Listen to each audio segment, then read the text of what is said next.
Imagine this, a man whose name once shocked the entire United Kingdom, a man locked inside one of the most secure prisons in the country, a man who was supposed to spend decades behind bars. And his story did not end quietly. Instead, it ended inside the prison workshop after a sudden attack, and now another inmate is standing in court accused of murder. Yes, the man we are talking about is Ian Huntley, the killer responsible for one of the most infamous crimes in modern British history. And now, more than 2 decades after those crimes, his life has ended in completely unexpected way. But the story behind it is strange, complicated, and honestly, a little surreal. So let's walk through what really happened. First, we need to go back to the beginning. In the summer of 2002, a quiet town in Cambridgeshire called Soham suddenly became the center of national attention. Two 10-year-old girls disappeared. Their names were Holly Wheels and Jessica Chapman. They had left a family barbecue on a warm August evening to go buy sweets from a local shop. It was supposed to be a quick trip, but the girls never come home. Soon the entire country was watching the search. Police officers, volunteers, helicopters, news crew, families across the United Kingdom followed the story day after day, hoping the girls would be found safe. But sadly, that is not how the story ended. The investigation eventually revealed something that shocked the country. The person responsible was Ian Huntley, a school caretaker who lived in the town. And here is the detail that still sends chills down people's spine. Huntley actually appeared on television during the early days of the search. He stood in front of cameras talking about the disappearance. At the time, he was pretending to be concerned like everyone else. But behind that calm appearance, investigators later discovered he was responsible for the girl's death. In 2003, Huntley was convicted of the murders of Holly Wheels and Jessica Chapman. The court sentenced him to life in prison. The judge also made something very clear. Huntley would have to serve at least 40 years before even being considered of release. For many people, that meant he would likely spend the rest of his life behind bars, and that is exactly what the public expected. After his conviction, Huntley entered the British prison system. But prison life for him was never ordinary. Because his crime involved children, he quickly became one of the most hated prisoners in the country.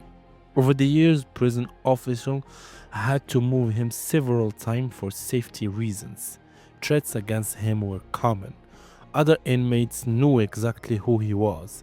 Eventually, Huntley was placed inside HMP Frankland, a high-security prison near Durham.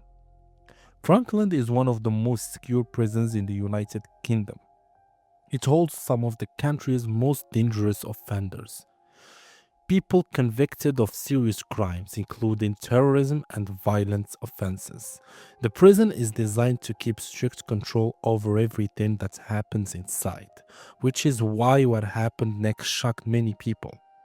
In late February of 2026, Huntley was working inside the prison workshop. Suddenly, another inmate attacked him. Reports say the attacker used a metal bar during the assault. Prison staff quickly responded and emergency services were called. Huntley was taken to Royal Victoria Infirmary in Newcastle with several head injuries. Doctors placed him on life support. For more than a week, medical teams tried to stabilize his condition, but the injuries were extremely serious. Eventually, medical tests showed that he had entered a vegetative state. Doctors determined there was no realistic chance of recovery. Life support was later withdrawn. On Saturday in early March 2026, Ian Huntley was pronounced dead at the age of 52. More than 2 decades after his conviction, his story had come to a sudden and unexpected end. But that was not the end of the situation because authorities immediately opened the murder investigation. police and prison officials began examining exactly what happened inside the prison workshop. Soon, investigators identify another inmate as the suspect. His name is Anthony Russell. Russell is 43-year-old and originally from Coventry. On Wednesday in March 2026, he appeared in court through a video link from prison. The hearing took place at Newton Aycliffe Magistrates Court in County Durham. The appearance was very brief. Russell confirmed his name and acknowledged the charge against him. The charge is the murder of Ian Huntley. The magistrates court explained that murder case must be handled by a crown court. Because of that rule, Russell's case will move to Teesside Crown Court for the next stage of legal proceeding. From now, he remains in custody while the case moves forward. Another detail adds even more context to the story. The attack at Frankland was not the first time someone tried to harm Huntley inside the prison. Over the years, there had already been previous attempts on his life. Because of those risks, prison officials had moved him between facilities and increased his security. But even with those precautions in place, the attack still happened. Investigators will likely examine several key questions as the case moves forward. How did the weapon appear inside the workshop? What exactly happened in the moments before the attack? And could anything have been done to prevent it? Those answers may come out during the upcoming court hearing. The reaction from the public has also been intense. The Soham case left a deep impact across the United Kingdom. Many people still remember exactly where they were when they first heard the news about Holly Wheels and Jessica Chapman.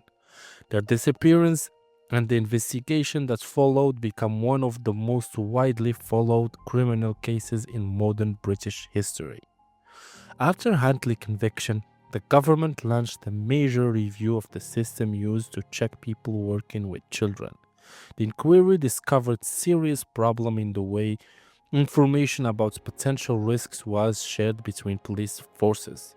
As a result, the United Kingdom introduced strong vetting system and improved database designed to protect children and vulnerable people.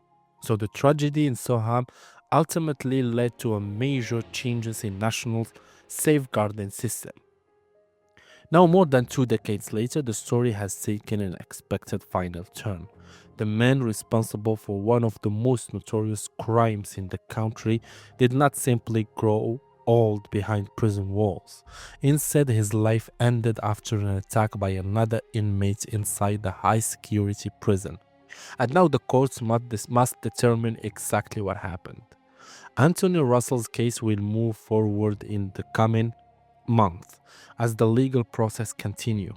For investigators, the focus will be on the events inside that prison workshop. For the public, the story feels like the final chapter of a case that has haunted Britain for years. But the full detail of what happened inside Frankland prison may only become clear when the trial begins. And until then, the questions surrounding this prison attack will remain part of one of the most unusual ending to a very dark story. If you want fast updates on Irish UK true crime, subscribe. We cover everything before it hits mainstream headlines. Thank you.